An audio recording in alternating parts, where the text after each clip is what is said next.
Good morning, everyone. How are we doing? ALDX is going to be a name to watch. Potential of $15, $16. They start rolling. BIOC, breakout at the 120 zone.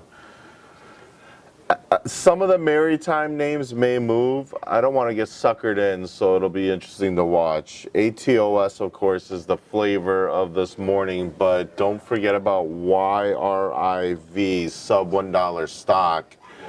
Really starting to shake things up. Let's see what's the breakout price.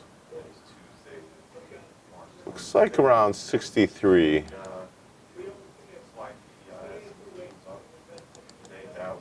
There you go.